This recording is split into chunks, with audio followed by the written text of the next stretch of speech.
tidak menggunakan agama sebagai basisnya itu. Untuk apa? Kalau mau amar ma'ruf nahi mungkar, lakukan saja. Kalau ini politik, lakukan secara politik. Apa itu? Datangi pansus, jelaskan kami bersih, kami benar. Itu kan yang diinginkan pansus. Iya. Itu namanya amar ma'ruf nahi mungkar. Kalau nggak salah nggak usah takut gitu ya, Gus. Kalau nggak salah nggak usah takut. Kalau benar jelaskan mana yang benar itu, biar publik tahu. Karena apa yang diputuskan DPR itu adalah cerminan keputusan pendapat rakyat.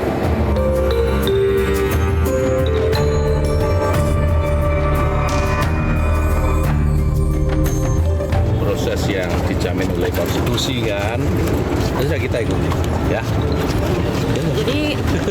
Jadi nanti apa aja nih Pak nanti mau disiapin kalau nanti pas Yang itu semua proses kita akan laporkan kan, proses mulai dari persiapan sampai pelaksanaan ibadah haji kita akan sampaikan apa adanya.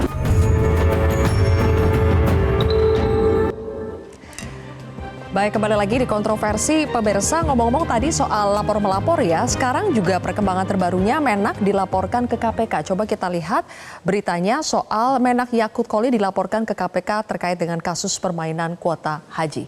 Ini dia. Yang melaporkan adalah Gerakan Aktivis Mahasiswa UBK Bersatu atau GAMBU. Saya harus tanya ke Mas Mustoli. Tadi Anda bilang oke, ada masalah tapi tidak cukup dibawa sampai jadi alasan kuat untuk membentuk pansus. Sekarang malahan berkembang lagi, ada dugaan ini masalah pidana. Menaknya dilaporkan ada indikator dugaan korupsi. Bagaimana Anda melihatnya? Ya, kalau terkait laporan masyarakat saya kira itu hak mereka begitu ya. Ini kan kita negara demokrasi. Bahwa mereka punya cara pandang, tetapi saya kira tadi bahwa kaitannya dengan laporan pidana, kaitannya dengan pansus begitu ya. Karena baru kali ini kemudian ada menteri melaksanakan wewenang pasal 9 ayat 2 Undang-Undang 8 tahun 2019 di pansus. Dan ini akan menjadi presiden yang tidak baik bagi menteri-menteri agama yang akan datang. Kenapa? Jelas di situ dilindungi oleh konstitusi tapi kemudian diseret ke pansus. Nah, ini kan menjadi persoalan yang tadi disebut oleh Mas Adi, ini adalah politis begitu ya. Belum lagi kalau tadi saya melihat penjelasan dari Bang Marwanda Sopong maupun Bang John begitu ya. Ini saya semakin melihat bahwa landasan yang dibangun oleh bapak-bapak ini semakin bias. Kenapa? Ada hal yang mencampur adukan mana urusan Kementerian Agama dengan kementerian lain. Dan yang paling fatal adalah tadi disampaikan misalnya mencampur adukan mana kewenangan pemerintah Republik Indonesia dengan pemerintah Arab Saudi. Kenapa yang saya tersebut tadi? Yang namanya kuota itu adalah wewenang negara tujuan, negara tuan rumah dalam hal ini adalah pemerintah Arab Saudi. Kenapa kemudian dipersoalkan? Dan kemudian kalau misalnya antriannya panjang, ingat tahun 2020, tahun 2021 itu kan tidak ada haji. Apakah itu menjadi wewenang pemerintah kita? Tidak, itu adalah wewenangnya negara Arab Saudi, tidak boleh dari negara manapun mengirimkan jamaah. Akibatnya antrian. Yang berikutnya adalah animo masyarakat. Siapapun di dunia ini mereka yang mengaku beragama Islam pasti akan punya cita-cita apa? Ya. Menunaikan atau menyempurnakan rukun Islam. Nah, ini yang kemudian, tadi saya bantah terkait dengan apa yang disampaikan oleh Bang John misalnya. Apakah pemerintah tidak ada terobosan terkait dengan soal kuota ini? Ada. Yaitu apa? Ada satu peraturan Menteri Agama yang menyatakan bahwa orang yang tahun ini misalnya berangkat haji itu tidak boleh mendaftar selama 10 tahun. Dan kemudian Menteri PMK Pak Muhadjir Effendi bahkan kemudian sedang mendorong secara serius bahwa harus ada aturan dalam undang-undang bahwa yang namanya haji itu harus dibunyikan dalam undang sekali seumur hidup. Sehingga ini kemudian memberikan bahkan teman-teman DPR yang waktu itu tidak terduga, saya lupa siapa yang menginisiasi, yaitu adanya visa mujamalah.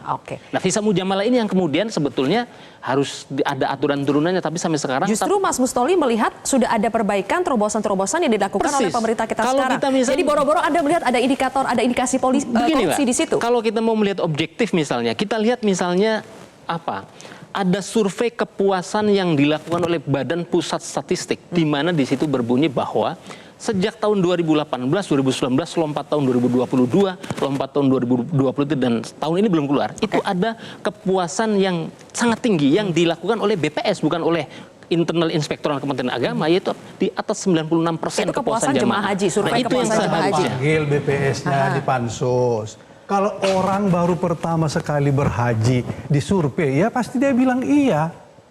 Tapi kalau orang yang kemarin ada perbandingan, kalau nggak pernah berhaji di survei, ya pasti dia bilang. Satu contohnya, ketika kita mengunjungi tenda di Mina, Bogor waktu itu. Besoknya itu pemerintah intimidasi itu, ketua tenda itu, supaya mohon maaf, salah paham. Ya jangan-jangan seperti itu. Jadi nggak bisa kalau masalah survei kepuasan bagi orang yang pertama sekali berhaji, bagi dia itu sudah hebat. Oke. Mestinya itu dibantah dengan survei tandingan. Kalau seperti itu tidak fair juga kalau kemudian Pak Marwan mengatakan ini lembaga loh Bang. BPS itu lembaga yang punya kewenangan dan mereka Nanti punya. kita tanya BPS-nya. Cara Dan itu bukan cuma tahun 2023, cuma 2000, tahun-tahun sebelumnya juga mengeluarkan itu. Sama, karena yang bicara itu menteri. Bang John, saya ingin masuk ke soal indikasi korupsi ya dari kuota haji itu. Karena memang laporan tadi sudah dilayangkan oleh masyarakat. Apakah Pansus Haji juga menemukan indikasi serupa, ada dugaan korupsi di situ dari pemberian kuota haji plus? Saya tidak masuk ke ruangan situ, Mbak. Itu tidak menjadi bahan penyelidikan Pansus Haji? Ya, tetapi beginilah ya. Tadi saya sampaikan bahwa seharusnya ya dari pembagian kuota itu yang diambil oleh yang dipindahkan ke Haji Plus itu kan adalah miliknya haji reguler. Menurut hitung-hitungan kita dan menurut keputusan dari rapat panja gitu loh. Ya pertanyaan saya yang mendasar, urgensinya apa untuk diberikan kepada Haji Plus? Kan ini yang menjadi pertanyaannya. Seperti yang saya katakan tadi, 5.200.000 dan 5 kali saya bilang gitu. Seharusnya dilihat di sananya gitu. Itu ada sekitar 25 kloter loh Mbak. Untuk daerah Kabupaten Bandaeng itu sangat berharga sekali jumlah kloter yang segitu. Tetapi apakah itu ada aroma korupsinya? Bagi saya wallahu alam. Saya nggak masuk kalau ke yang situ. ini apa Pak? Di sini Ya. ada pernyataan dari Bang Marwan ini menegaskan bahwa Pansus Haji ini dibuat karena Kemenak tidak memberikan data keterangan memadai terkait pelaksanaan haji. Ingin membongkar yang ditutupi Kemenak. Apa sih yang ditutupi Kemenak? Nah begini, ini di tahun 2023 seperti yang saya sampaikan tadi itu terjadi juga. Ada kuota tambahan 8.000. Diduga pada saat itu ada juga pengakuan 2.200 haji reguler mendaftar saat itu dan berangkat. Itu kenapa? Dan itu tidak terbuka. Yang kedua, sekarang ada kuota yang digeser menjadi haji khusus. Haji khusus ini juga diduga mendaftar sekarang dan berangkat sekarang. Loh, kata Pak John itu urgensinya apa? Orang mendaftar, padahal di kuota haji khusus juga antrian dong. Tapi kita ada indikasi beberapa orang mendaftar dan berangkat. Kita akan cari data itu dan akan kita minta. Lah, kalau sudah seperti itu, indikasi apa? Komisi 8 tidak dalam urusan itu, tapi kita akan tanya itu. Salah nggak dalam Siskohat? Kalau salah, ya ayo telusuri. Kalau kami nggak sampai ke situ. Bahwa ini salah, ya.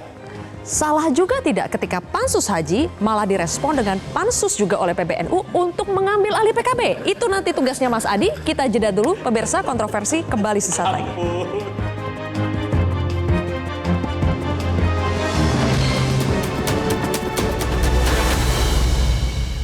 Jelajahi cara baru mendapatkan informasi. Download Metro TV Extend sekarang.